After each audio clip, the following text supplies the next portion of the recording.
Our well-trained, caring district librarians are under attack. So we want to take a moment to ask our community to celebrate and support our wonderful librarians. This week is National Library Week.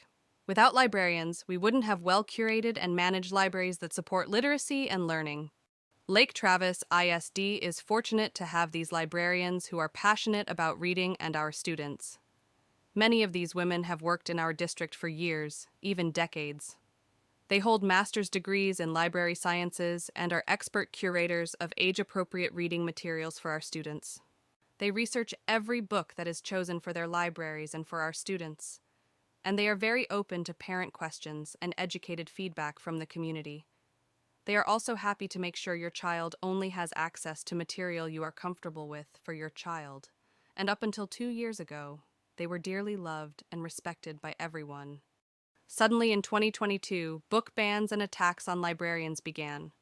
People who previously had no concerns about school libraries and librarians suddenly started making outrageous claims.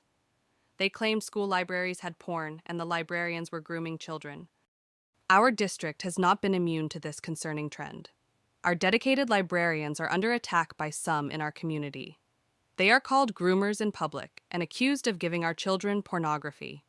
This isn't a one-off post. There are many people posting publicly on a regular basis, accusing librarians they previously liked of terrible things that are not true. None of the librarians in our district have placed porn in our libraries, and none of our librarians are groomers or Marxists or communists. They truly care about our students' development and literacy.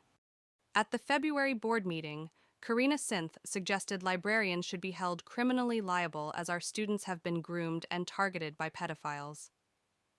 Annie Vilven said that children should not have to buy into adult narratives, referring to the story of Ghost Boys. She said it feels a little bit like grooming to me. Fred Dupuy, We the People member and podcaster, frequently discusses this in his podcast. At 11:54 in his most recent episode, he says, "It's my contention that some librarians, not all, and the leftist activists in the community, they worked to groom minors and young adults to perform at these school board meetings." Several students at the March board meeting spoke up for themselves, because they were insulted that people like Fred and Jennifer Fleck continually think our LTISD students aren't smart enough to think and act for themselves. And remember, these are the books people like Fred are calling pornography. According to Common Sense Media, these books are rated for ages that are consistent with where they were placed in the schools. Imagine how you would feel if people publicly called you a groomer because you allowed your children to read these books. So take a moment to say thank you to your child's librarian this week.